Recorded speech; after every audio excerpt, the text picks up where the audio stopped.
भगवान की कथा ज्यादा से ज्यादा पीने का प्रयास करो। कैसे? बोले मोहि रहो रस का भुव भावुका। भगवान की कथा दो ही व्यक्ति सुन भी सकते हैं। कौन कौन से? बोले भावुक व्यक्ति सुन सकता है और रसिक व्यक्ति सुन सकता है। कैसे? रसिक व्यक्ति ही सुन सकता है या कि फिर भावुक सुन सकता है। कथा के प्रति यदि भावुक होगा तो कथा समझ में आ जाएगी, यदि कथा का रसिक होगा तो कथा समझ में आ जाएगी। कैसे? कहा हनुमान जी महाराज कौन ने कहा? सुनो, राम कथा सुनबे को रसिक। भगवान जो हनुमान जी हैं वो भगवान की कथा सुनने के रसिक है। भगवान की कथा है ना। और संत कैसे? बोले संत लोग भावुक होते हैं तो इसलिए उन लोगों को समझ में आ जाती है। इसीलिए लिखा है मोहि रहो रस का भुव भावुका। भावुक व्यक्ति कथा सुन सकता है या फिर रसिक व्यक्ति कथा सुन सकता है। आइए हम आप लोग सीधे वहीं से जुड़े जहां से कथा प्रारंभ है। नैमिषारण्य की धराधाम पर श्री सूत बाबा विराजमान है। सूत बाबा से प्रश्न कर दिए। कौन? शौनक ऋषि। शौनक ऋषि ने कहा महाराज आप पुराणों के ज्ञाता हैं, तो यार हम पुराणानि, आप पुराणों के ज्ञाता हैं, आप हमको कुछ ज्ञान दीजिए। आपसे पूछने कुछ जिज्ञासा उत्पन्न हो रही। कुछ भक्त होते हैं ना, बोले ये कथाएं कैसी? बोले संवादग्रस्त कथाएं होती हैं। परस्पर एक दूसरे से व्यक्ति पूछता है और कथा प्रारंभ हो रही। इधर नैमिषारण्य में जहाँ पे सूत जी महाराज बैठे हैं वहाँ 88,000 ऋषि प्रश्न कर रहे हैं, सूत जी महाराज उत्तर दे रहे हैं। परीक्षित जी जब कथा सुन रहे थे तो उस परीक्षित जी प्रश्न करते थे तो सुखदेव बाबा प्रश्न उत्तर देते थे, है ना। कथाएं कैसी? बोले संवादग्रस्त कथाएं। तो प्रश्न करते महाराज कुछ आपसे पूछने के हमारे मन में जिज्ञासा उत्पन्न हो रही। बोले पूछ लीजिए, क्या जिज्ञासा?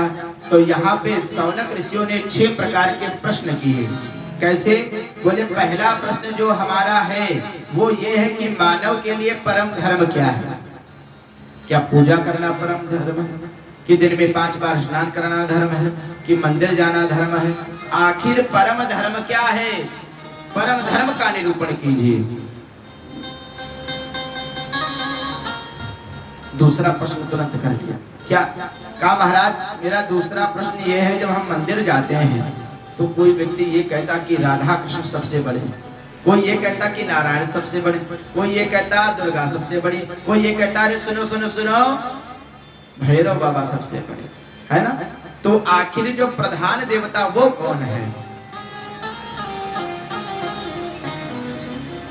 तीसरा प्रश्न में कहते हैं वेद में यदि भगवान का नाम अजन्मा है, भगवान को कहते हैं ना भगवान कभी जन्म नहीं लेते, भगवान कभी गर्भ में नहीं आते, तो 88,000 ऋषि ने प्रश्न कर दिया महाराज आप कहते हैं कि वेद शास्त्र यही कहते हैं कि भगवान अजन्मा है, जन्म नहीं लेते, तो फिर भगवान देवकी के पुत्र कृष्ण कैसे हुए? दशरथ के पुत्र राम कैसे हुए? इनका जन्म किस कारण से होता है? चौथा प्रश्न करते महाराज भगवान के अवतार कितने हैं? कोई कहता है 1 अवतार, कोई कहता 2 अवतार, कोई कहता 24 अवतार, कोई कहता हरि अनंत हरि कथा अनंता, इसलिए भगवान के अवतार भी अनंत हैं। 5वां प्रश्न कहते हैं कि जो कथाओं का सार है, जो शास्त्रों का सार है, वो कैसे प्राप्त हो? 6 प्रकार के पूरे प्रश्न किए। बोले महाराज 6वां जो प्रश्न है, भगवान जब लीलाएं अपनी संपन्न करके जा रहे थे, क्यों? क्योंकि भगवान अवतार इसलिए लेते हैं कि धर्म का जब नाश होने लगता है, अधर्म बढ़ने लगता है, तो भगवान अवतारित होते हैं। तो जब भगवान जाने लग गए तो धर्म किसके शरण में गया? 6 प्रकार के सूत्र जी उत्तर देने के माध्यम से भागवत कथा प्रारंभ होती है। शौनक ऋषि प्रश्न करते हो, सूत जी महाराज उत्तर देते हैं, है ना। प्रेम से भक्त और भगवान की। आइए सब लोग 2 बार भगवान का नाम लीजिए। गोविंद मेरो है, गोपाल मेरो है, गोविंद मेरो है, गोपाल मेरो है, गोविंद मेरो है, गोपाल मेरो है, गोविंद मेरो है, गोपाल मेरो है, गोपा के बिहारी लाल मेरो है, गोपा के बिहारी लाल मेरो है, गोपा के बिहारी लाल मेरो है, गोपा के बिहारी लाल मेरो है, गोविंद मेरो है, गोपाल मेरो है, गोविंद मेरो है, गोपाल मेरो है।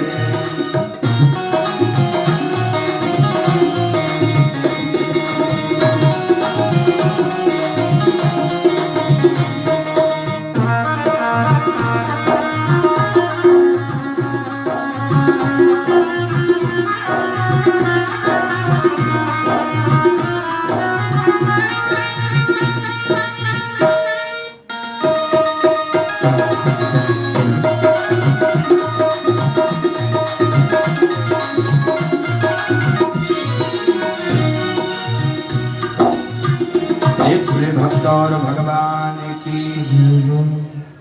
सूत जी महाराज जैसे ये प्रश्नों को सुना तो कहा सुनो, ये अपने लिए अपने कल्याण के निमित्त प्रश्नों को आपने नहीं पूछा, इससे संसार का उत्थान होगा, क्योंकि ये सभी के जीवन से जुड़े हुए प्रश्न हैं। तो सभी के उत्थान के लिए आपने इन प्रश्नों को पूछा है। आप लोग थोड़ा सा इधर बढ़िए, है ना, बिल्कुल सामने आप दिखाएं। प्रेम से भक्त और भगवान की। कहा ये संसार के कल्याण के निमित्त आपने प्रश्न पूछा है। तो प्रश्न देने से पहले मैं सोचता हूँ गुरुदेव भगवान को अपने प्रणाम कर लूं। आज के गुरुदेव कौन है? कहा सुखदेव बाबा हमारे गुरु हैं। सुखदेव बाबा गुरु हैं। ये सुखदेव बाबा को मैंने तो ये सुना कि जैसे ही इन्होंने जन्म लिया वैसे ही इनके पिताजी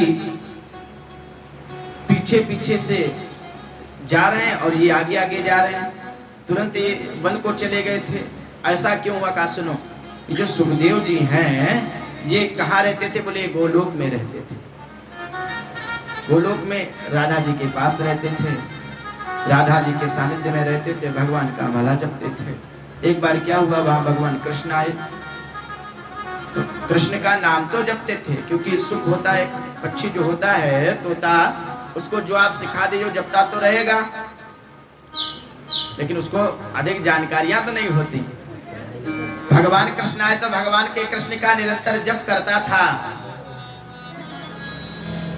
निरंतर जप करता था। लेकिन जब भगवान कृष्ण पहुंचे तो प्रणाम नहीं किया। राधा जी ने सोचा अरे जिनका ये नाम गाता है उन्हीं को प्रणाम नहीं कर रहा। तो सुखदेव बाबा से कहा सुनो, भगवान कृष्ण चले गए तो सुखदेव बाबा से राधा मैया ने कहा अब आपको मृत्यु लोक जाना है। क्या करना? कहा सुनो, वहां भगवान की कथा को आपको गुणानुवाद करना है, गाना है। आपके माध्यम से जन जन में भागवत की कथा पहुंचे। ठीक है, क्या हुआ?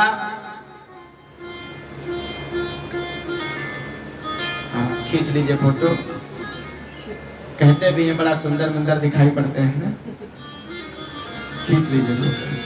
प्रेम से भक्त और भगवान की।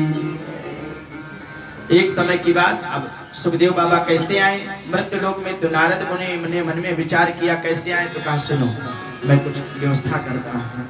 नारद मुनि कैसे? बोले नारम ज्ञानम ददाति इति नारदा, नारम अज्ञानम खंडयति इति नारदा।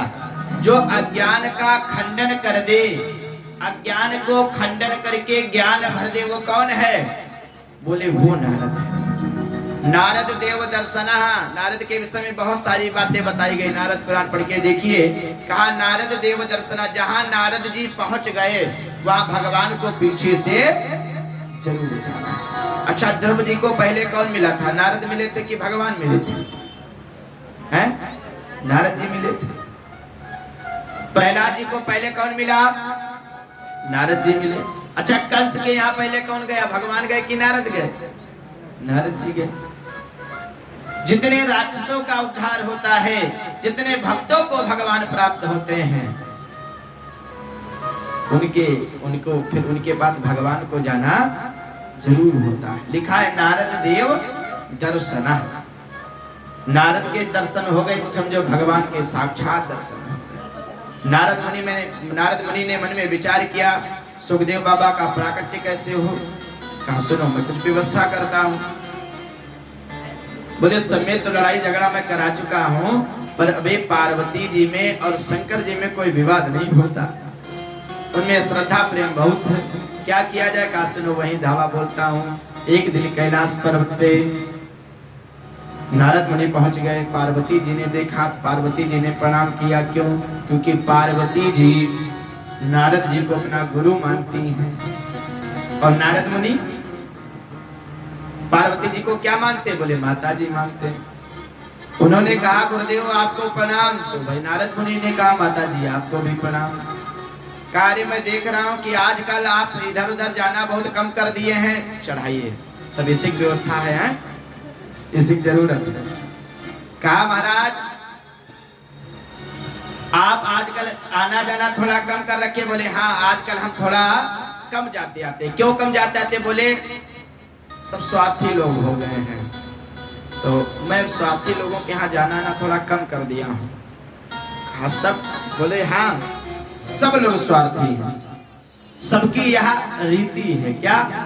मानस में तुलसीदास बाबा ने लिखा है, सुर नर मुनि सब कया हरि, स्वार्थ लागे करहि सब प्रीति। तुलसीदास बाबा रामायण गए, तुलसीदास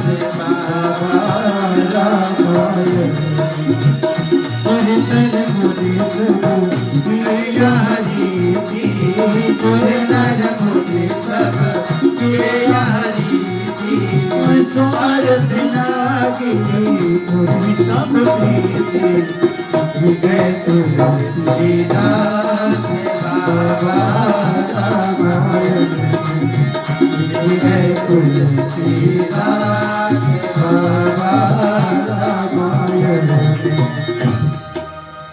सुर नर मुनि सब कई हरिति, स्वार्थ लाग करें सब प्रीति। इसलिए मैं संसारिक लोगों के यहाँ जाना कम कर रखा हूँ। मैंने देखा कि स्वार्थ के लिए ही एक दूसरे को मानते जानते हैं।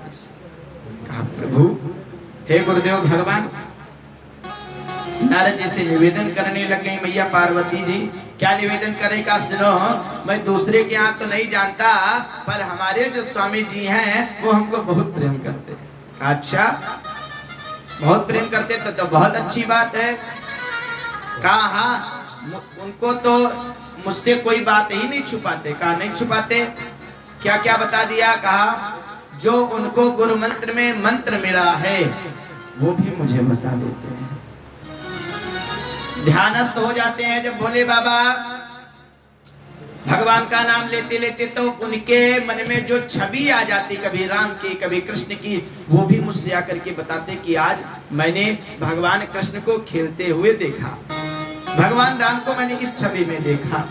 जबकि शास्त्र में लिखा है कि गोपनीयम गोपनीयम गोपनीयम प्रयत्नता, सब गोपनीय करके रखो, गोपनीय से भी गोपनीय करो, किसी को नहीं बताना। लेकिन वो भी आकर के मुझसे निवेदन कर देते, मुझसे बता देते, इतना प्रेम करते हैं। कहा इतना प्रेम करते तो एक बात जरूर बताई होगी। कहा क्या? कहा सुनो, तो जो मुंडों की माला पहनते हैं वो बताया किसके इसमें मुंड लगे हुए हैं? सो पार्वती जी। तो कहा नहीं नहीं नहीं नहीं, उसमें जो मुंड के माला मुंड लगे हुए हैं माला में, वो तो कभी नहीं बताया किसमें किसके मुंड लगे हुए। तब क्या प्रेम करते हैं आपसे? तब नहीं प्रेम करते हैं। पार्वती जी ने भी मन में विचार किया, हाँ हमको ये लगता है कि चाहते वाते हमको नहीं है। आभूषण वगैरह उतार दिए। एक पहले क्या होता था भैया, जब भवन इत्यादि बनवाए जाते थे तो उसमें क्या एक भवन स्पेशल बनाया जाता था, और उस भवन पे लिखा रहता था, क्या लिखा रहता था? कोप भवन। अच्छा, आज घर में कोप भवन होता तो हमको लगता साहब वो खाली ही नहीं रहता, कोई ना कोई इसमें भरा जरूर रहता है ना। हाँ, सबसे ज्यादा भीड़ उसी में होती। पहले का क्या होता था, जब घर बनता था तो एक कोप भवन बनाया जाता था, और कोप भवन में जब वो लोग जाते तो उसके जो पति होते या घर का जो सदस्य होता, पता लगता कि कोप भवन में, तो बड़ा मनिहारी करके मना करके लाता था, है ना। और वास्तविकता में यही चाहिए, जिसका पति प्रेम करे। लिखा है,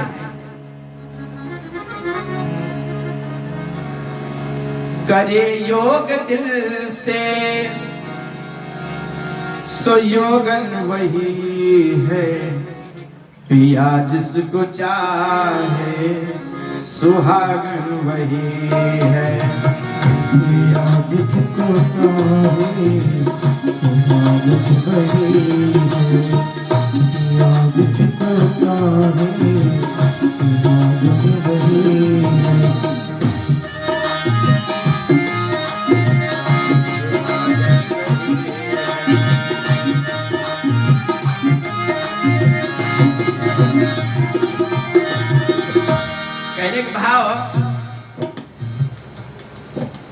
पति जिसको चाहता है सुहागन वही है, करे योग दिल से सुजोगन वही है।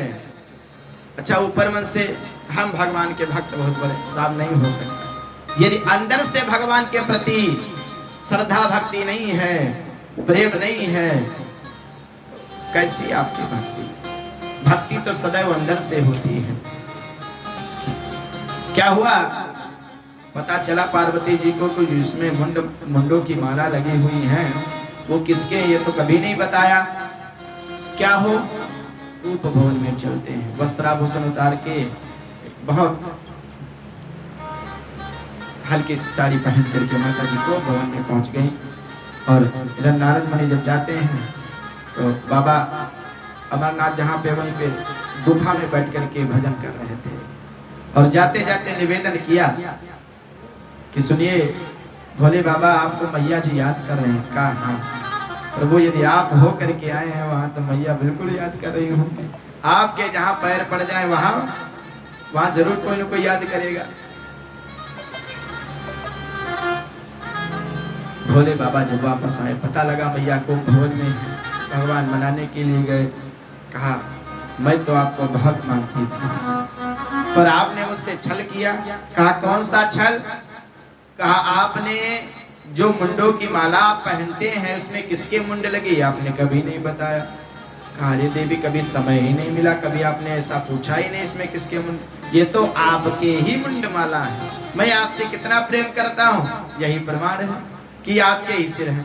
अरे जैसे ये सुना कि आपके ही सिर है, अब तो पार्वती जी और कि अरे आपने ऐसी कौन सी बूटी खा रखी, आप तो मरते ही नहीं, बार बार मुझे मरना पड़ता, बार बार मुझे जन्म लेना पड़ता, तुम तो आप बहुत बड़े कपटी हैं। कहा नहीं, मैं कपटी नहीं हूं, पर मुझे एक कथा है, अमर कथा, वो मुझे आती है, और अमर कथा जो सुन लेता वो कभी नहीं मरता। पार्वती जी ने कहा फिर आपने मुझे क्यों नहीं अमर कथा सुनाई, है ना। पार्वती जी ने निवेदन किया, प्रभु हमको भी वो कथा सुननी है।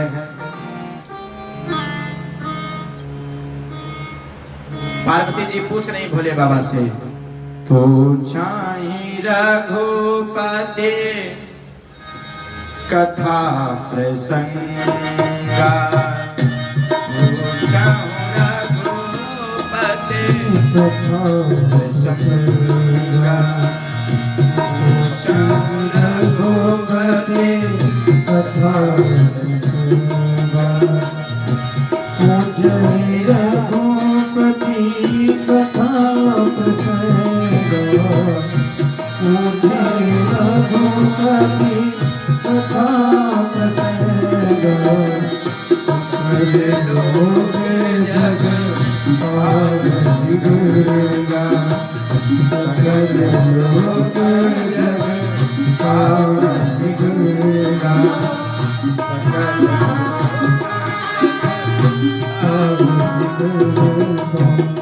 पूछहु रघुपति कथा प्रसंगा सकल लोक जग पावनि रंगा।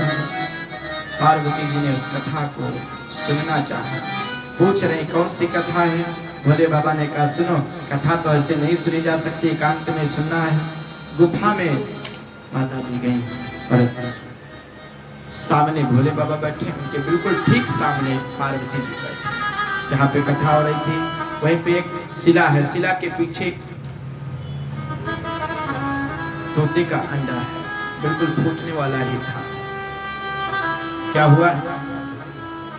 5 दिन तक तो कथा चलते रही। पार्वती जी हुंकारी भरते रहे। पहले के, अब तो कथाएं वगैरह कोई नहीं सुनाता, लेकिन पहले की जब दादी नानी कथाएं सुनाती थी, जो छोटे छोटे बच्चे कथा सुनते थे, तो कथा में ये कैसे पता चलता कि हम जग रहे हैं, तो हुंकारी भरी जाती थी, पता है? फिर थोड़ी देर रुके, एक शब्द बोला, 2 शब्द बोले, फिर सुनने वाला कहता हम ऐसा करता था। फिर 1-2 शब्द बोले गए, फिर 2-4 शब्द बोले गए, फिर सुनने वाला बोलता था मतलब हुंकारी भरता रहता था। उसी प्रकार पार्वती जी भी, क्योंकि भोले बाबा ने निवेदन किया, देखो मैं तो नेत्र को बंद करके कथा सुनाऊंगा, ये आपको सुनना तो हुंकारी भरनी पड़ेगी। कहा ठीक है। 5 दिन तक तो हुंकारी भरते रहे। जैसे ही 6वां दिन प्रारंभ हुआ, 6वां दिन जैसे प्रारंभ हुआ, तो भगवान शिव जी ने कथा सुनाते रहे। भगवान शिव जी ने सुनाया कि उद्धव जी को कृष्ण भगवान श्रवण करा रहे हैं। क्या कहा? उद्धव मैं अपने सुधाम को जा रहा हूं। तो सुधाम को जा रहे हैं, प्रभु कुछ योग संयम नियम कुछ बता दीजिए। तो प्रभु ने वही समझा रहे हैं भोले बाबा। पार्वती जी को एकदम से नींद आ गई, तो 4 बार तब तक वो पक्षी थोड़ा सा हो गया था। तोता तो तोता सामने जो आप बोलेंगे, जो उसको सिखाएंगे वो सीख लेगा। तो तोता हुंकारी भरी जा रही थी, तो हुंकारी भरना जान गया। वो समझ गया कि यदि हुंकारी कोई नहीं भरेगा, पार्वती जी तो सो गई, तो कथा ये बंद हो जाएगी, और यदि कथा बंद हो गई तो हम कैसे सुन पाएंगे। तो किया क्या?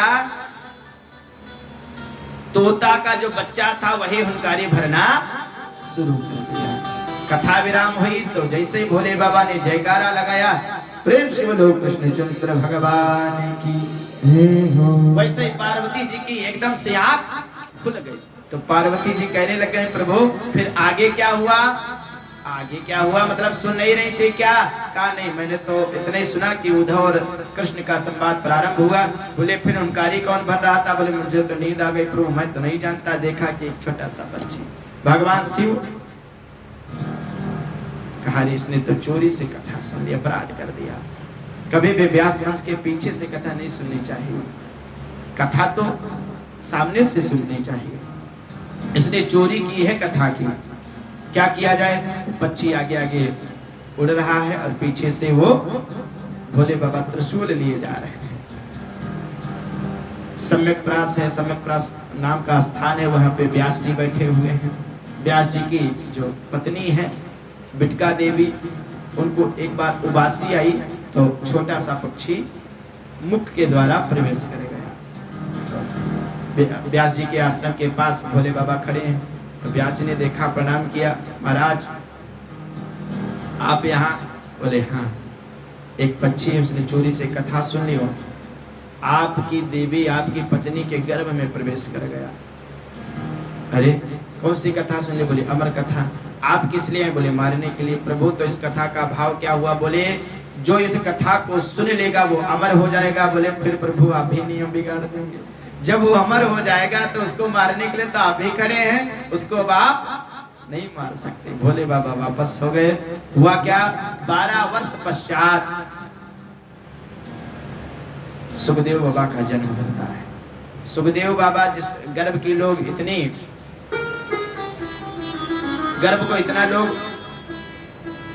बुरा मानते हैं, उसी को सुखदेव बाबा ने मंदिर जैसा स्वरूप बना दिया था, मंदिर बना दिया था। बिटका देवी कहती है एक बार व्यास जी से, प्रभु मेरे गर्भ से तो वेद मंत्र की ध्वनि आ रही है, मुझे ये प्रतीत होता कि हमारे गर्भ में वेद मंत्र हो रहा है। व्यास जी ने कहा ज्ञानी पुरुष होगा कोई। बहुत निवेदन किया जब व्यास जी ने हाथ जोड़ करके, आप बाहर क्यों नहीं आते हैं, आपकी मातुश्री को बड़ा कष्ट है। तो सुखदेव बाबा ने कहा सुनो, मैं बाहर आऊंगा तो विष्णु जी की माया मुझे घेर लेगी, मैं इसलिए बाहर नहीं आना चाहता। कहा मैं कहता हूं आपको कोई माया नहीं पकड़ेगी। कहा मैं आपकी बात का विश्वास नहीं करूंगा। जैसे जब तक कृष्ण स्वयं आकर के नहीं कहेंगे, नारायण स्वयं आकर के नहीं कहेंगे कि आपको मेरी माया नहीं सताएगी, तब तक मैं बाहर नहीं आऊंगा। भगवान कृष्ण आए, भगवान कृष्ण ने निवेदन किया सुनो सुखदेव, तुमको मेरी माया दूषित नहीं कर पाएगी, तुम पर माया का कोई प्रभाव नहीं होगा। जब ये सुना तब सुखदेव बाबा का जन्म होता है। प्रेम से सुखदेव बाबा की। सुखदेव बाबा का जैसे जन्म हुआ वैसे ही वन की तरफ चल दीजिए। 12 वर्ष के सुखदेव बाबा, यहीं पे सुखदेव बाबा को सूत जी महाराज प्रणाम करते हैं। यम प्रभजन गमन पे तम पे कृत्यम द्वैपायिनो विरह का तरया जुहा पुत्रेति तन्मयतया तरवोभिनेदु तम सर्वभूत हृदयं मुनिमानतोस्मि। विरह का तरया जुहावा, व्यास जी विरह से कतार रहे हैं। हे पुत्र, हे पुत्र। सुखदेव बाबा उत्तर नहीं दे रहे हैं, सुखदेव जी की तरफ से वृक्ष जवाब दे रहे हैं। अरे आप किसको वापस ले जाना चाहते हैं? तो बड़ा कर्मयोगी, आप इसको वापस मत ले जाइए। थोड़ा सा एक तालाब पड़ता है, तो तालाब में कुछ युवतियां स्नान कर रही हैं। तो सुखदेव बाबा जैसे गुजरे तो उनको देख करके वो स्त्रियां लजाई नहीं और स्नान करती नहीं। पीछे से जब व्यास जी जा रहे थे तो व्यास जी को जैसे देखा वैसे वो अपने वस्त्र वगैरह पहनने लगे।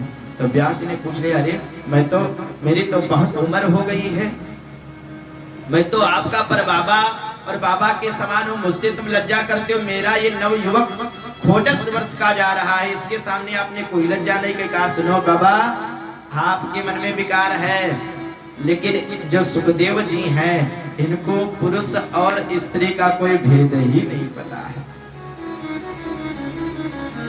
इसलिए जब मैंने आपको देखा तो वस्त्र पहन लिया, तो सुखदेव जी कहते मैंने उनको देख करके वस्त्र नहीं पहना। ऐसा जिनका चरित्र है सुखदेव बाबा, उनको सूत जी महाराज ने प्रणाम किया। अब जो सूत जी से प्रश्न कर रहे थे 88,000 ऋषि, उन प्रश्नों को उत्तर देते हैं। अब कथा क्या होती है, बोले उत्तरग्रस्त ये कथा है, संवाद वाली है ना। तो उन लोगों ने प्रश्न किया था 6, तो 6 का उत्तर ही सूत जी महाराज देते, इसी पूर्ण कथा है। आइए, पहला प्रश्न क्या था आप लोगों को याद है? पहला जो प्रश्न था 88,000 ऋषियों का वो ये था कि मानव के लिए परम धर्म क्या है। यही था ना, मानव के लिए परम धर्म क्या है? तो सूत जी महाराज वर्णन करते हैं जो मनुष्य के लिए परम धर्म है, जो मानव के लिए वो परम धर्म है, वो क्या बोले, भगवान कृष्ण की परम मंगलमय कथा ही निष्कपट यदि सुनी जाए तो यही परम धर्म है। धर्म की तो बाबा श्री तुलसीदास जी ने बहुत व्याख्या की। एक बार तुलसीदास जी के पास सब लोग आए और तुलसीदास बाबा जी से निवेदन करने लगे, महाराज धर्म क्या है? कहा सुनो सुनो, धर्म मैं बताता हूँ आपको क्या है। कहा सुनो, धर्म क्या है? धर्म न दोसर सत्य समान,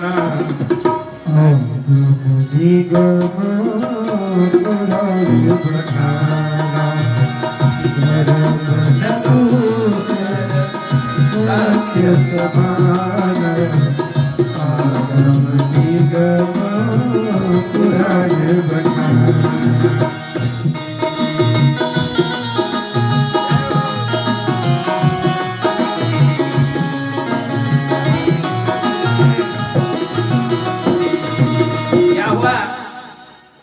जैसे लिख लिया कि परम धर्म क्या है, बोले धर्म न दूसरा सत्य समाना।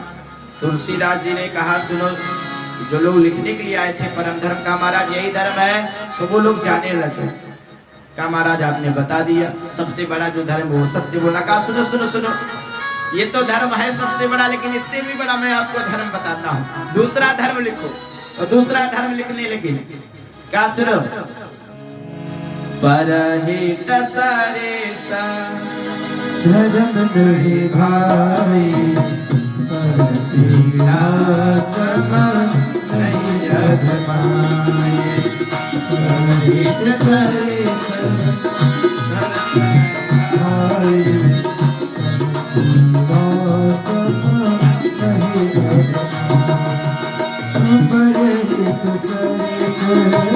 धर्म नहीं भाई, पीड़ा नहीं अधमाए। परहित सरेसा धर्म नहीं भाई, पीड़ा नहीं अधमाए। राम तेरा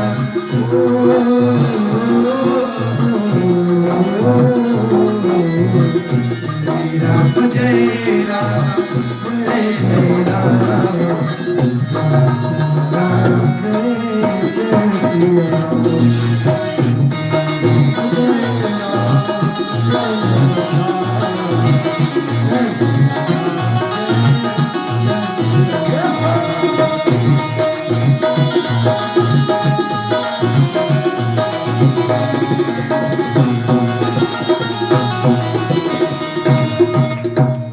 दूसरा धर्म लिख ले। कहा साहब सबसे बड़ा धर्म यही, परहित सरेसा धर्म नहीं भाई, पर पीड़ा सब नहीं अधमाई। दो धर्म हो गए, जाने लग गए लिखने वाले। तुलसी बाबा ने रोक लिया, महाराज आपने धर्म तो बता दिया, दो धर्म हो गए, क्या इससे बड़ा भी धर्म है? कहा सबके लिए यही धर्म है। कहा हाँ सबके लिए धर्म है, लेकिन इससे भी बड़े धर्म है। कौन सा? एक ही धर्म एक व्रत नेम, काय वचन मन पति पद प्रेम। एक ही धर्म एक व्रत नेम, काय वचन मन पति पद प्रेम।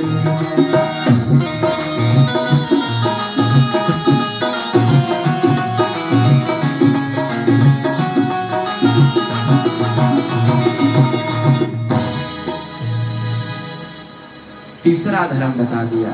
तो धर्म बहुत है, अगर धर्म पे ही परिभाषा की जाए तो धर्म तक ही कथा रह जाएगी, है ना।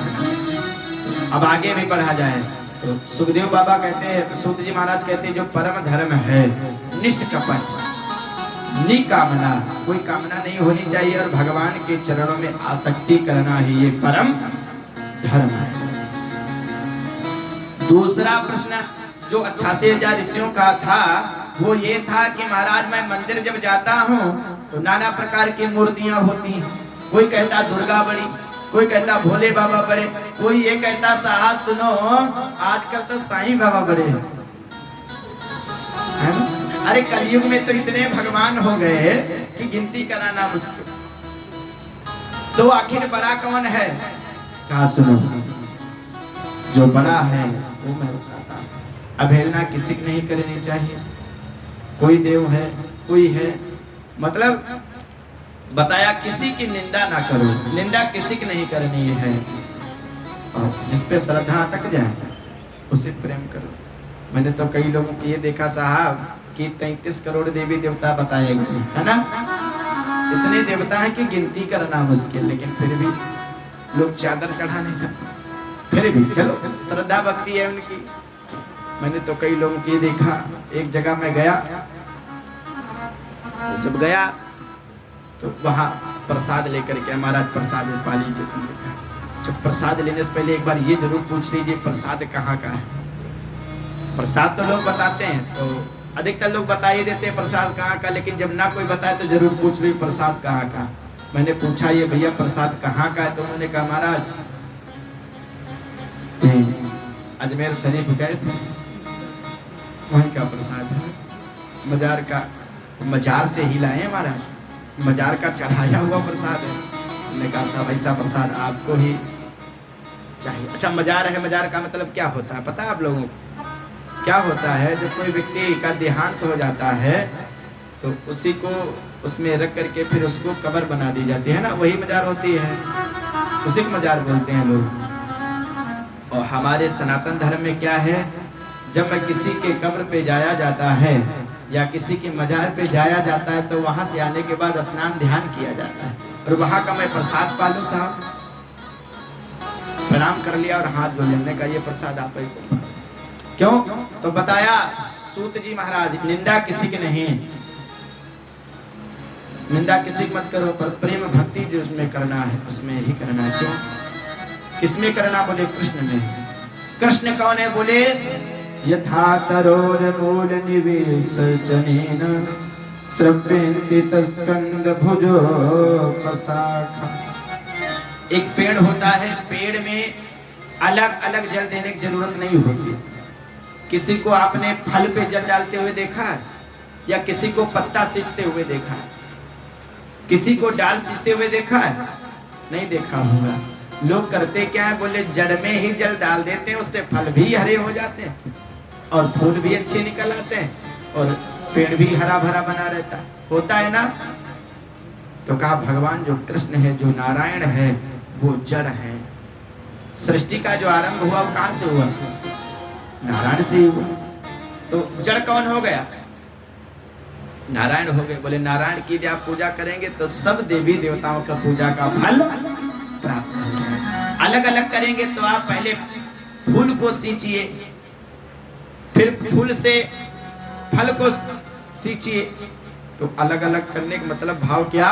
बोले पेड़ में ही एक साथ में जल डाल दिया, जैसे पेड़ भी हरा हो जाएगा, फूल भी निकलेंगे और फल भी अच्छे आएंगे। इसलिए नारायण के चरणों में ही आसक्ति रखो।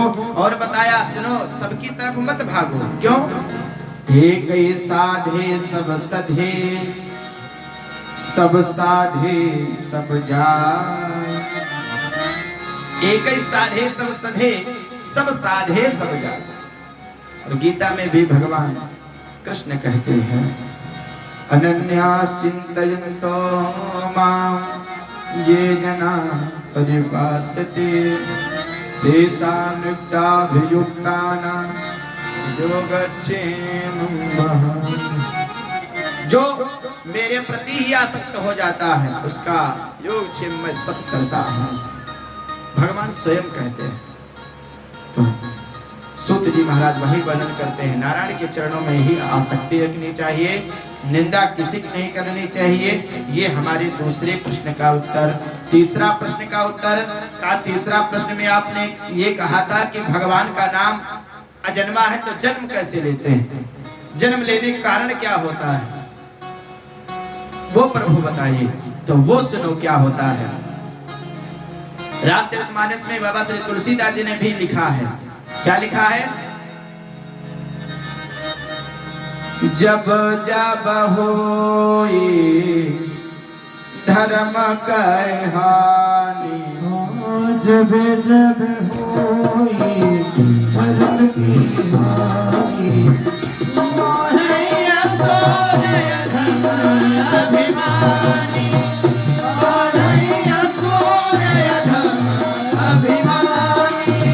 जब जब होई धर्म की हानि, जब जब होई धर्म की हानि, मोहे असोरय धर्म अभिमानी, मोहे असोरय धर्म अभिमानी।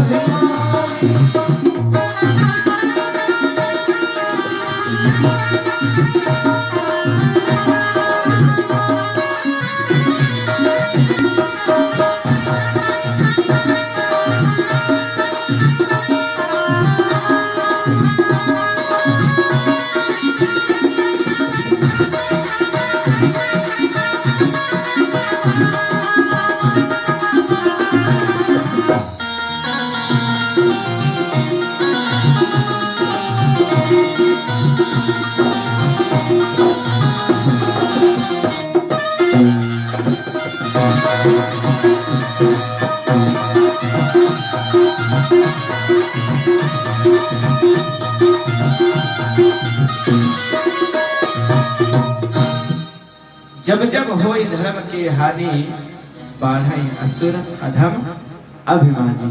तब तब धरे प्रभु विविध शरीरा। भगवान तब अवतार लेते हैं कब? जब अधर्म किया, अधर्म बहुत होता है, धर्म जब घट जाता है तब भगवान अवतरित होते हैं। कितने जन्म होते हैं? तो भगवान के 24 अवतार होते हैं। 24 अवतारों की जिसमें कथा आ जाए, 24 अवतार जिसको सुनने को प्राप्त हो जाए, 24 अवतारों के चरित्र जिसको सुनने को प्राप्त हो जाए, समझो उसने भागवत सुन ली। तो 24 अवतार कौन है? सबसे पहला अवतार भगवान का सनक, सनंदन, सनातन और सनत कुमार के रूप में पहला अवतार भगवान ने लिया। दूसरा अवतार जो होता है वो किसका होता है? बोले वो 12 अवतार होता है। तीसरा अवतार बोले संत नारद का अवतार होता है, नर नारायण का अवतार होता है, हंस का अवतार होता है। ऐसे ऐसे 24 अवतारों की कथा सुनाई महाराज। लेकिन जो हम लोगों को जीवन से ज्यादा जुड़े हुए चरित्र हैं वो किसके हैं? बोले 2 चरित्र ऐसे हैं जो त्रिगुणात्म शक्ति से अवतरित होते हैं। त्रिगुणात्म शक्ति कौन सी? बोले सत, चित और आनंद। सच्चिदानंद जो रूप अवतरित होते हैं वो हम आप लोगों को सदैव मार्गदर्शन करते हैं। कौन से ऐसे 2 अवतार हैं? बोले राम कृष्ण 2 एक हैं, अंतर नहीं निमेष। इनके नयन गंभीर हैं, इनकी चपल विशेष। अच्छा, 12 अवतार भगवान ने धारण कर लिया, तो उसमें बताओ आनंद किसको आया? किसी को आया आनंद? उन्होंने क्या किया? 12 अवतार धारण किया और जाकर के हिरणाक्ष को मार दिया, पृथ्वी को ऊपर ले आए।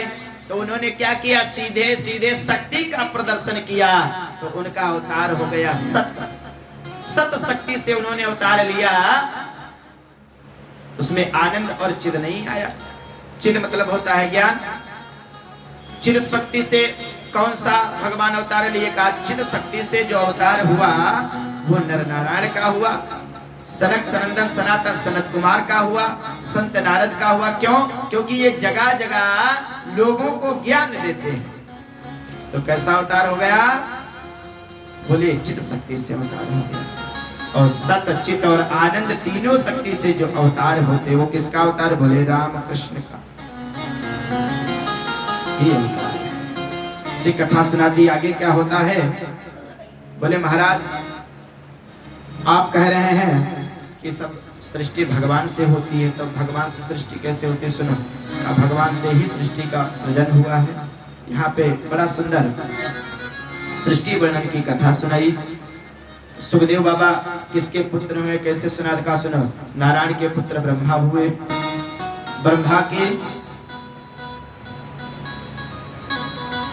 ब्रह्मा से ही ये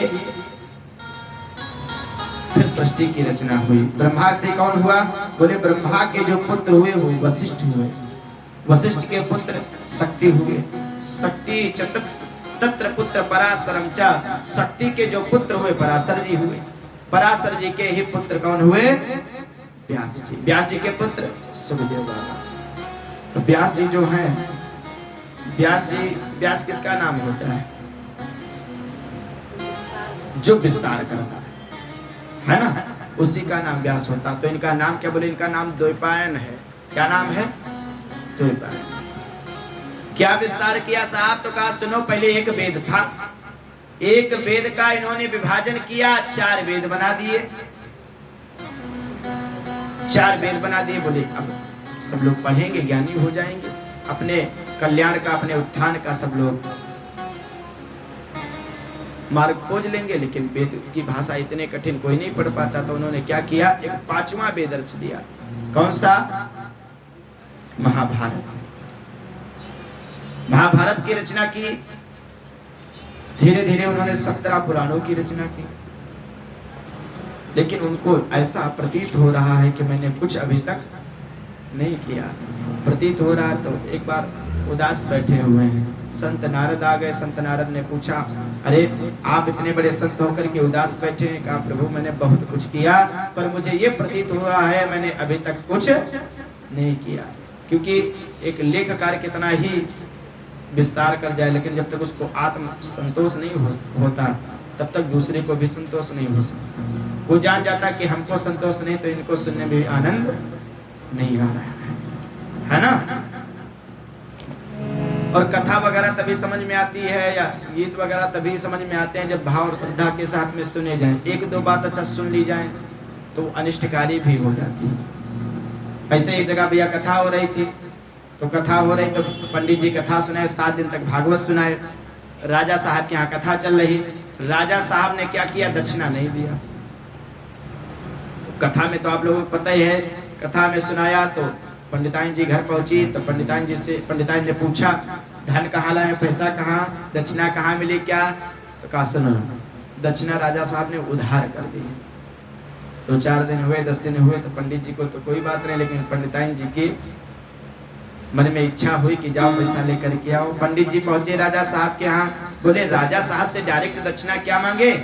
बोले चलो सबसे पहले राजकुमारी के पास चले, उनके पास कुछ दक्षिणा रखी होगी, दे देंगे। राजकुमारी के पास पहुंचे, राजकुमारी जी ने आपने कथा सुनी। बोले प्रभु आपकी कथा इतनी अच्छी थी साहब, मैंने सुनी तो आत्म तृप्ति हो गई, पर एक बात आपकी बहुत समझ में आ गई। क्या समझ में आ गई? बोले एक बात, जब आपने ये वर्णन किया कि कृष्ण जी आए और रुक्मिणी का हरण करके ले गए, तो ये बात हमारे को ज्यादा समझ में पड़ी। बोले मतलब? बोले मैं भी ये सोच रही हूँ कि कब हमारे कृष्ण आएंगे, कब हमको हरण करके ले जाएंगे। पंडित जी ने सोचा ये तो अपने आप जवासी है, हमका दक्षिणा कहाँ रखी? तो कहा यहाँ दाल करने वाली नहीं, राजकुमार के पास चला जाए। तो राजकुमार के पास पहुंचे, आपने कथा सुनी, राजकुमार साहब का, अरे कथा आपकी बहुत अच्छी लगी, बहुत आनंद आया और बहुत भाव के साथ में सुनी, पर एक बात आपकी ज्यादा समझ में आ गई। कल कौन सी समझ में आ गई? कहा जब आपने ये निवेदन किया कि कंस ने अपने पिता को राज गद्दी से उठा करके कारागार में डाल दिया, स्वयं राजा बन गया। मैं भी विचार कर रहा हूँ कि कब अपने बाप को गद्दी से उठाऊं और कारागार में डाल दूं। पंडित जी ने सोचा दाल यहाँ भी गलने वाली नहीं साहब, ये तो मैंने बाबा को जेल में डालने वाला, यहाँ बात बनने वाली नहीं है। क्या किया जाए? रानी के पास चला जाए। महारानी के पास पहुंचे, महारानी जी से निवेदन किया, महारानी जी आपने कथा सुनी? तो पंडित जी से कहा, अरे आपकी कथा मैंने भाव के साथ सुनी, बहुत अच्छी लगी, बहुत समझ में आई, पर एक बात हमारी ज्यादा समझ में आ गई। कहा क्या ज्यादा समझ में आई? बोले यदि कथा की एक बात समझ में आ जाए, जीवन में उतार लीजिए तो वही प्रभावी हो जाती है, पर समझ में क्या आया ये बताइए। तो महारानी ने कहा सुनिए, जब कथा में आपने ये बताया कि द्रौपदी के 5 पति थे और हमारे तो एक ही है, हम भी मन में विचार करें हमारे 5 कब होंगे?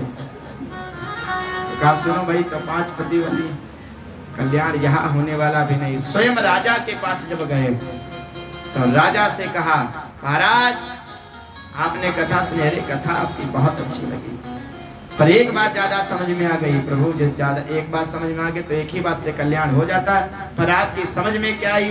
कहा जब आपने कथा के माध्यम से ये वर्णन किया कि सुचक्रे नैव दास्यामि बिना युद्धेन केशव, हे केशव जब तक आप युद्ध, मैं बिना युद्ध के सुई की नोक बराबर जमीन नहीं दूंगा।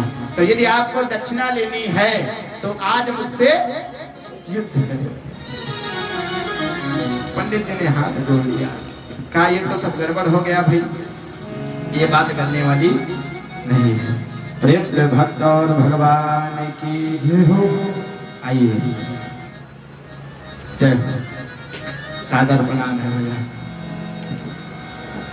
प्रेम से सच्चिदानंद भगवान की। आइए 2 बार प्रभु नाम संकीर्तन बोलिए। गोविंद मेरो है, गोपाल मेरो है, गोविंद मेरो है, गोपाल मेरो है, गोविंद मेरो है, गोपाल मेरो है, वो तो बातें बिहारी लाल मेरो है, वो तो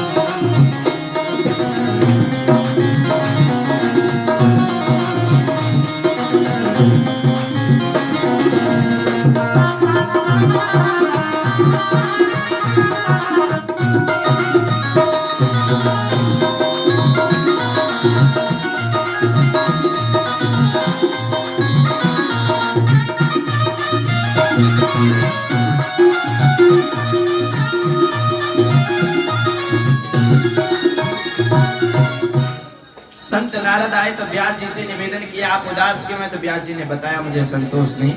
कहा, आपको संतोष कैसे होगा, आपने प्रभु का चरित्र तो गाया ही नहीं, प्रभु का चरित्र लिखिए। कहा, प्रभु का चरित्र? बोले हाँ। 4 मंत्र दे दिए भागवत के, चतुश्लोकी उनको भागवत सुनाई। 4 श्लोकों से फिर व्यास जी ने क्या किया, उसका विस्तार किया और लिखते लिखते लिखते कितने श्लोक लिख डाले? 18,000 श्लोक लिखे। क्या हुआ? अब 18,000 श्लोक दिए किसको जाए? तो 18,000 श्लोक दिए किसको जाए? तो कहा, इनका केवल एक ही अधिकारी है। कौन? सुखदेव। क्योंकि बताया गया है, जहां काम तहां राम नहीं, जहां राम नहीं काम। जिसके मन में काम है उसके मन में राम नहीं आ सकते। ये तो अनमोल ग्रंथ है, किसी को समझ में नहीं आएगा। तो जो काम और क्रोध से परा हुआ व्यक्ति, उसी को ये कथा सुनाई जाए। हमको तो पता है कि हमारे पुत्र के अंदर काम क्रोध नहीं है, लेकिन यदि मैं अपने पुत्र की स्वयं बड़ाई कराऊं तो बात बनने वाली नहीं। क्या किया जाए? कहा, एक राजा जनक है, जनक राजा गृहस्थी के बहुत बड़े संत थे, उनसे कहलवाया गया क्या कि हमारे पुत्र की आप परीक्षा ले लीजिए। कहा, ठीक है, कौन सी परीक्षा लेने? बोले काम क्रोध की। व्यास जी ने पत्र पहुंचवा दिया, पढ़ा, पता लगा। सुखदेव बाबा गए परीक्षा देने के लिए, तो क्या हुआ, वहां पे जनक महाराज को पहले से अवगत हो गया था। क्या अवगत हो गया था? परीक्षा ले ली। जनक महाराज को सुनने में आया कि सुखदेव आए हैं, तो जनक महाराज ने कहा अंदर से ही कि अभी का तो 2-3 दिन का समय नहीं, 2-3 दिन के बाद मिले। 2-3 दिन खड़े रहे, धूप इत्यादि हुई, लेकिन वैसे ही खड़े रहे, उनके मन पे थोड़ा सा क्रोध नहीं आया। 3 दिन के बाद जनक राजा ने कहा, जाओ दे करके आओ, यदि उनके चेहरे पे थोड़ा सा भी क्रोध दिखाई दे तो उनको वापस भेज देना। द्वारपाल आया, देखा प्रभु जैसे जिस छवि में आए थे वैसे बिल्कुल मुस्कुरा रहे हैं। कहा, रे ये तो क्रोध से परे हुए व्यक्ति हैं। ले आए इनको, आदर के साथ में, सम्मान के साथ में ले आए। और सुखदेव बाबा ने निवेदन किया, पिताजी ने आपके पास वेदांत पढ़ने के लिए मुझे भेजा है। कहा, बैठिए तो सही, मैं आपको वेदांत पढ़ाऊंगा। बिठा दिया तो सुंदर सुंदर कुंवारियों को भेज दिया 2-3 दिन के लिए।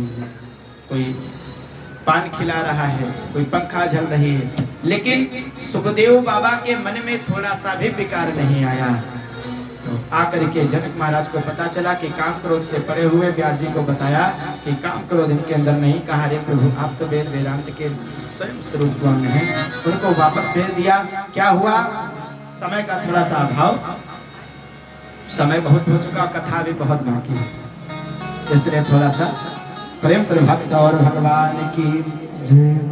सूत जी ने वर्णन किया, कहा सुनो, जो मुख्य श्रोता परीक्षित जी हैं। तो 88,000 ऋषियों ने प्रश्न कर लिया, महाराज इनको श्राप क्यों मिली और ये परीक्षित कौन है, परीक्षित का जन्म कैसे हुआ? तो सूत बाबा ने कहा, सुनो, मैं परीक्षित के जन्म का प्रसंग सुनाना अति आवश्यक नहीं समझता, लेकिन सुनाऊंगा इसलिए क्योंकि इनके जन्म प्रसंग से कृष्ण कथा उदय होती है, इसलिए सुनाऊंगा। कहा, प्रभु सुनाइए। कहा, सुनो, जब महाभारत का अंतिम चरण चल रहा था, अंतिम चरण में सब कौरव मारे जा चुके, सिर्फ एक बचा है। कौन? कौन कौरव बचा है? दुर्योधन, है ना। दुर्योधन की भी जंघा टूटी है। भीमसेन ने अपने जगह से गदा से प्रहार करके जंघा को तोड़ दिया। तोड़ करके वो मृत्यु की आस में है। लेकिन एक चीज आपको बता दूं,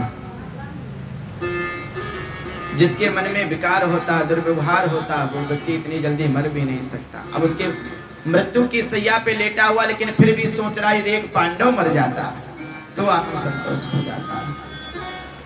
और कहना यही है कि भाई भाई के प्रति यदि नफरत है तो उसको जरूर तोड़ो। एक मैंने गीत सुना, बहुत अच्छा गीत, बहुत पुराना है पर अच्छा गीत मुझे लगा। क्या है? नफरत की लाठी तोड़ो, लालच का खंजर फेंको, है ना? बहुत अच्छा लगा मुझे। फिर समय होगा तो गाया जाएगा, पर अच्छा है क्या? लेकिन आजकल तो मैंने बड़े बड़े अजीब गीत देखे। एक मैंने सुना, भैया थोड़ा सा बता देते, अब गीत की बात आ गई तो। एक गा रहे थे, मैंने एक बहुत पहले गीत सुना। एक प्रेमी कहता अपनी प्रेमिका से, या प्रेमिका कहती है अपने प्रेमी से, क्या? भरोसा कर लो तुम साथ निभाएंगे, सितारों की दुनिया में तुमको ले जाएंगे। क्या है भैया? एक जो प्रेमी है उसको ये बताना पड़ेगा कि भरोसा कर लो तुम। और कहाँ चलने की बात कह रहा है? चांद के पार। अच्छा, चांद के पार क्या है? स्वर्ग है। सीधे सीधे वो स्वर्ग जाने की बात कर रहा है ना भैया? सीधे सीधे स्वर्ग जाने की बात कर रहा है। तो गीत क्या है? पहले के गीत भी अच्छे हुआ करते थे, लेकिन आज के गीत तो समझे नहीं आते। कर रहा है और मन में विचार ये कह रहा है दुर्योधन की एक पांडव मर जाए। तब तक उसका एक मित्र आ गया। कौन? द्रोण पुत्र अश्वत्थामा। अश्वत्थामा ने निवेदन किया, अरे मित्र, आपकी ये दुर्गति किसने कर दी? आप तो हमारे परम मित्र हैं, आपकी किसने दुर्गति कर दी? बताया कि भीमसेन ने मेरी जंघा को तोड़ दिया है। अश्वत्थामा कहने लगे, मैं आपसे निवेदन कर रहा था, यदि आप मुझे सेनापति बना दिए होते तो आज ये स्थिति नहीं होती, सब पांडव हमारे जा चुके होते। तो कहा अब तो सेना ही नहीं रही, कहो तो खाली तुमको पति बना दे, सेना तो नहीं रही। सेना में तो खाली आप ही बचेगा। फिर भी क्या किया? अपनी जंघा से रक्त लेकर के कहा, जाओ आज से आप सेनापति। मर्दा क्या नहीं करता, सेनापति बना दिया। उसने भी कहा, आज मैं आपको पांडवों के सिर काट के ला दूंगा। तो उसने कहा, ठीक है, आप एक ही सिर ला दीजिए। तो अश्वत्थामा कहाँ पहुंच गया? जहां उनकी कुटिया थी।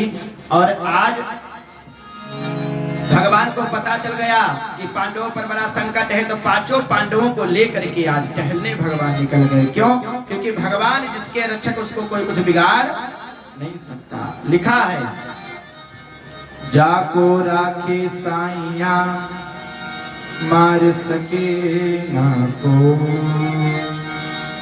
बाल न बाका कर सके जो जग बैरी। भगवान लेकर के चले गए पांचों पांडवों को। जब पांचों पांडव चले गए तो पांच पांडवों के जो पुत्र थे, द्रौपदी के 5 पुत्र अपने अपने पिता के सैया पर लेट गए।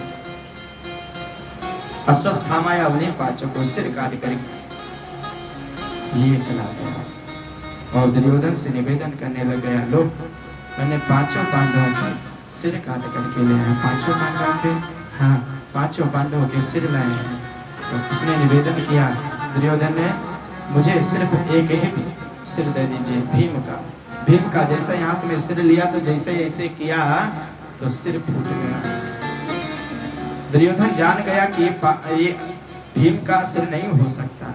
प्रकाश में देखा तो उनके पुत्रों के सिर थे। मन में उसकी बड़ी पीड़ा हुई। जितना प्रसन्न हुआ था उससे ज्यादा दुखी होकर के रुदन करने लग गया। रुदन करने लगा। अश्वत्थामा से निवेदन किया, अरे मेरा परिवार तो नष्ट ही हो गया था। 5 पुत्र बचे थे, उनको भी तूने मार डाला। अब कोई मेरे परिवार में जल देने वाला नहीं बचा। इधर प्रातः काल हुई, उसका तो प्राणांत हो गया दुर्योधन का। और जिसके 5 बेटे का सिर कट गया, वो डर पड़ा हुआ, उस माता की स्थिति क्या होगी। लिखा है क्या, बेरों से रक्त बह रहा था और बेरों से रक्त बह रहा था, हर अबला खड़ी रो रही थी। बेरों से रक्त बह रहा था, अबला खड़ी रो रही थी।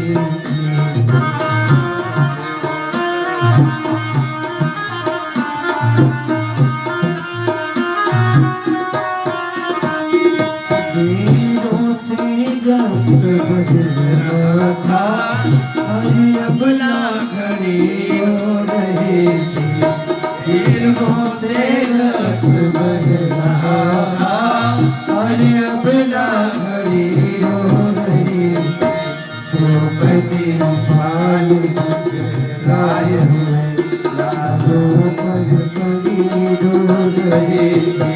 द्रौपदी भाली लाए हुए लालों पर खड़ी रो रही थी।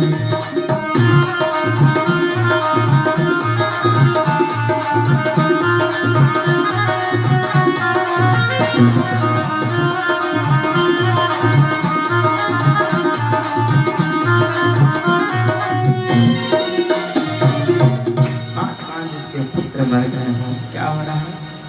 बेरों से रक्त बह रहा था, हर अबला खड़ी रो रहे थे।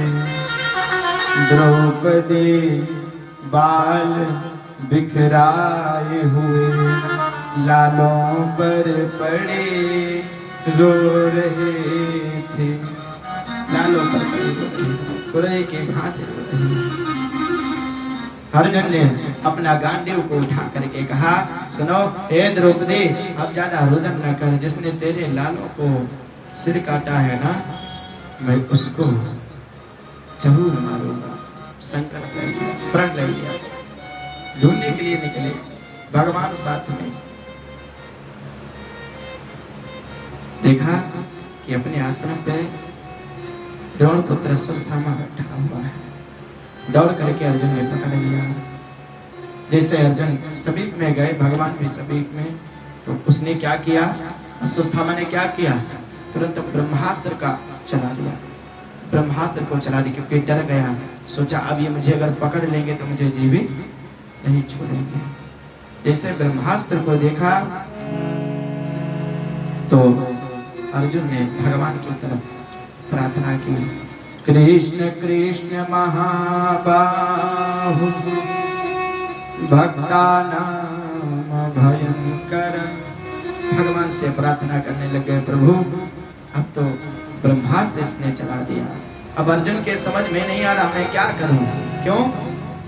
द्रोणी ने श्रृंगी सरताना, जिसको न पार्थ पहचान सके। द्रोणी श्रृंगी सरताना, जिसको न पार्थ पहचान सके।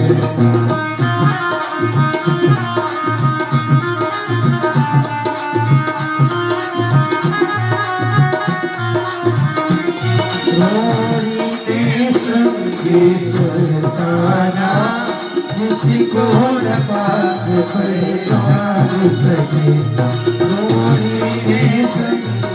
सरताना, जिसको न पार्थ पहचान सके।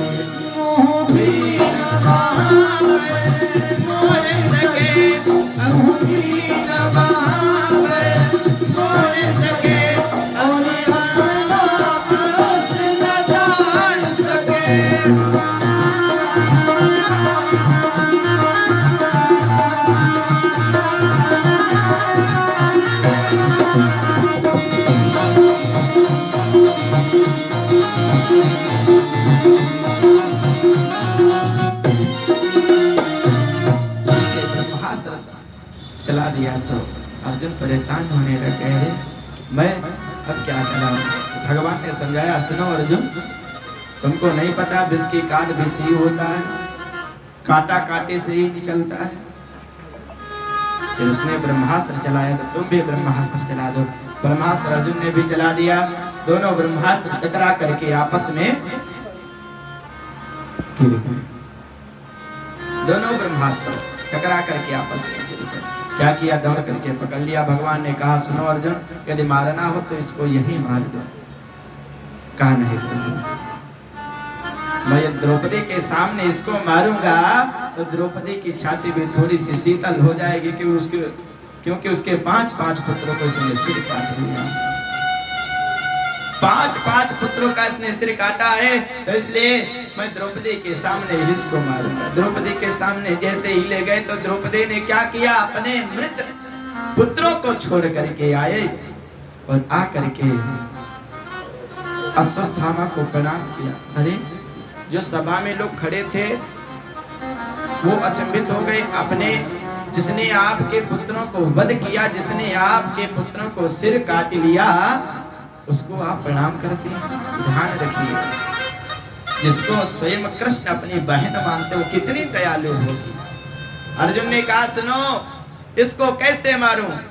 जमीन में गाड़ दूं, इसके सिर में बाण मार दूं, या इसकी शरीर से जितनी इसकी त्वचा लगी हुई है, खाल लगी हुई, इसको छुड़ा लूं तब इसको मारूं?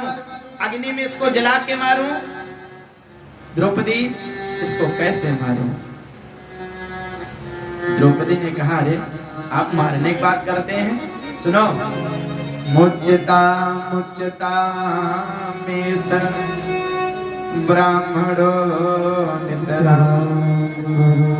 मुच्यता मुच्यता, मरे इनको आप छोड़ दीजिए, छोड़ दीजिए, छोड़ दीजिए। क्यों? ये आपके गुरु का पुत्र है, फिर ब्राह्मण है, आप इसको वध करेंगे, आप इसको मारेंगे? नहीं, आप इसको मत मारिए। प्रभु, आपको ये लगता है कि मेरे लालों से मेरा मोह होगा, इसलिए मैं इसको मरवा दूंगी? सो सुनो मोहन, मैं अपना मोह त्यागती हूँ। मोहन माधव लो इसी समय, मैं अपना मोह त्यागती हूँ। भगवान से निवेदन करने लगे। पर एक अनाथ ब्राह्मण के प्राणों की भीख मांगती हूँ। पर एक अनाथ ब्राह्मण के प्राणों की भीख मांगती हूँ।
अर्जुन, प्रभु आप इसको छुड़ा दीजिए। क्यों? क्योंकि गुरु पुत्र है। याद रखो अर्जुन, इनके पिता जो आपके गुरु थे, जो अपने पुत्र को शिक्षा नहीं दी थी, वो आपको दिया है।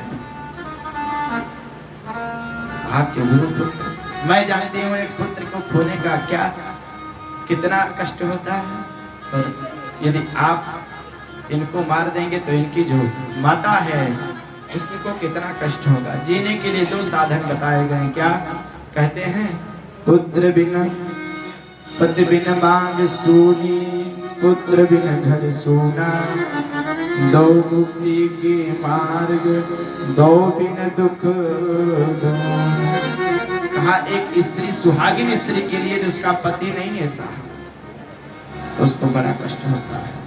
और उसका यदि पति नहीं है तो पुत्र हो, और पुत्र ना हो तो पति हो। और आपने इसके पिता को तो पहले ही मार दिया, द्रोण को, और यदि इनको भी मरवा देंगे तो माता कृपी की क्या स्थिति होगी, जरा ये सोचिए। हे प्रभु, इसलिए इनको छुड़वा दीजिए। निवेदन करते हैं मुज्जता मुज्जता में स ब्राह्मणो नितरा, गुरु इनको छोड़ दीजिए, क्योंकि स्वयं द्रौपदी जी कितनी दयावान दया मूर्ति है। भीमसेन गर्जना करके बोल पड़े, सुनो ये अर्जुन, या तू इनको छोड़ देगा तो मैं अपनी गदा से इसको मार दूंगा। सबसे पूछा जा रहा है, सबसे पूछा जा रहा है, सब बता रहे अपनी अपनी राय क्या करना चाहिए। नकुल सहदेव से पूछा गया, बाद में जो साक्षात धर्म के मूर्ति उनसे पूछा गया, युधिष्ठिर जी से, आप क्या कहते हैं इसके साथ में क्या किया जाए। तो युधिष्ठिर जी ने निवेदन किया, सुनो, अरे इन्हें मार कर क्यों, इन्हें मार कर क्यों बिगाड़े धर्म, क्यों बिगाड़े धर्म,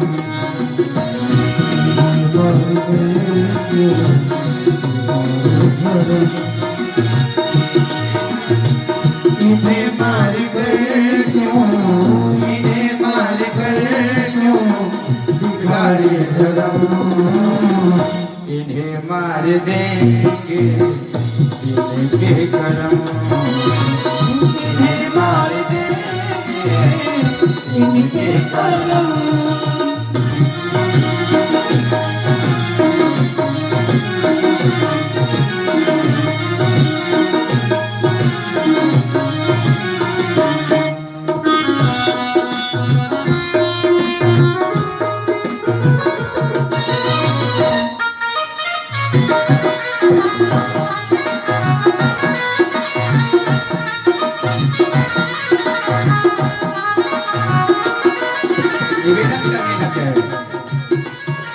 इनको छोड़ दीजिए, इनको छोड़ दीजिए, इनके कर्म खुद ही जाने क्या होते हैं।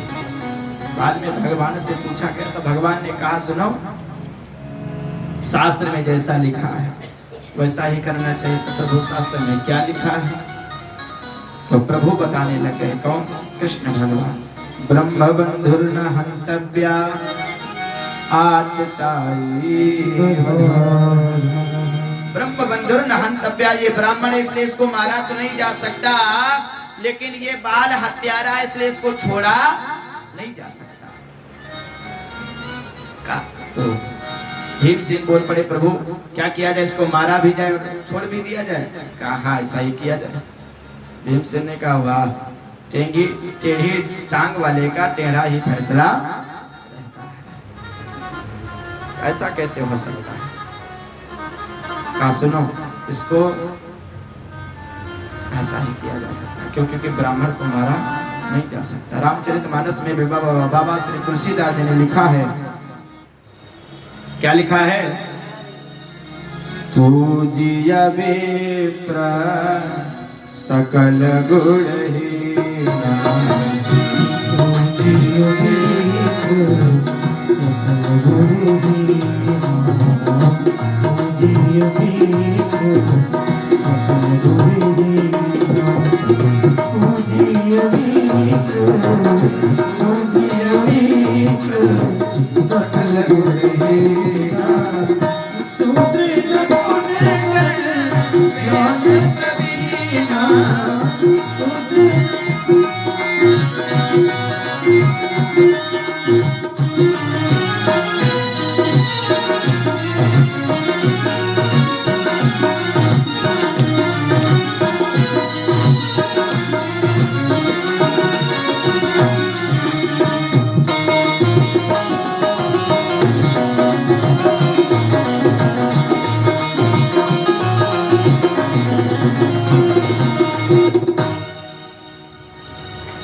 छोड़ दीजिए इसको।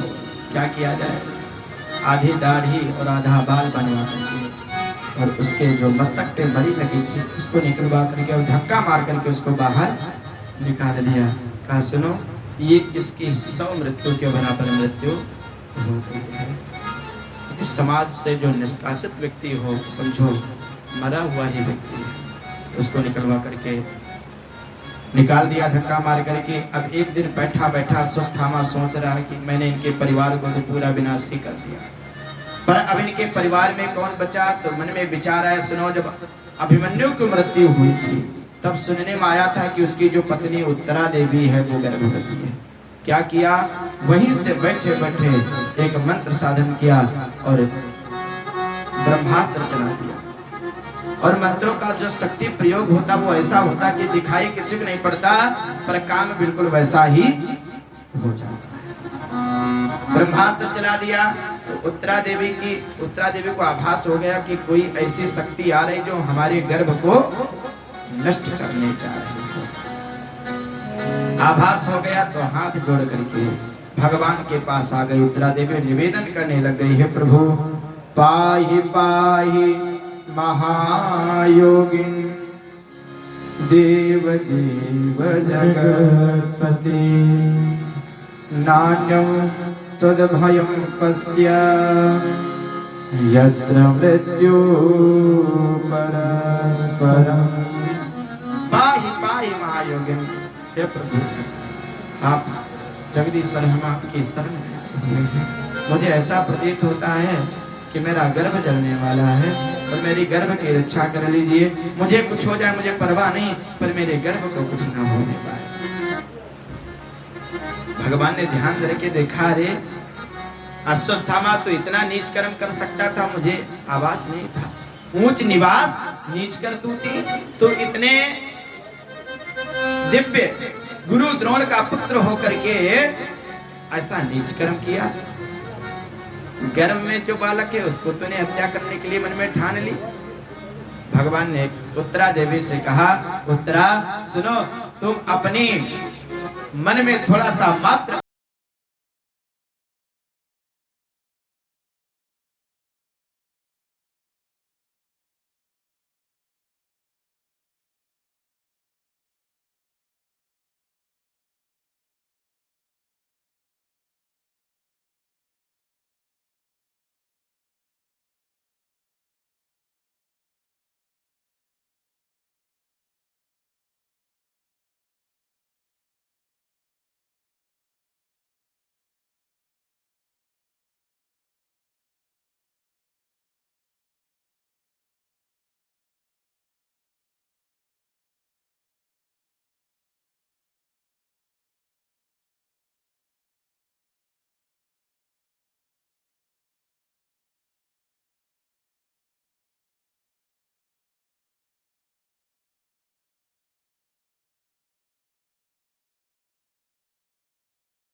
सेवा की थी, सो इनको एक माला मिल गया था और उस माला पे जिस देवता का मंत्र जपती थी वो देवता पुत्र रूप में चला आता था, इसलिए संतान हो गई।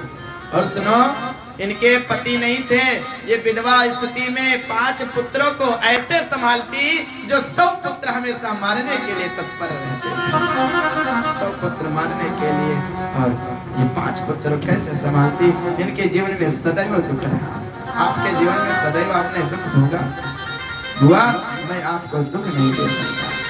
क्या प्रभु दुख नहीं दे सकते? तो सुनो, सुख के माथे सिल पड़े जो हरि हृदय से जाए, बलिहारी व दुख की जो पल पल नाम जपाए। प्रभु वो दुखहारी की मैं बलिहारी जाती हूँ, जो पल पल आपका नाम जपती। मैं दुख ही चाहती हूँ, दुख सुख तो सब आपका ही है। सुख भी मुझे प्यारे हैं, दुख भी मुझे प्यारे हैं, सुख भी मुझे प्यारे हैं, दुख भी मुझे प्यारे हैं। छोड़ो मैं किसे, छोड़ो मैं किसे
भगवान,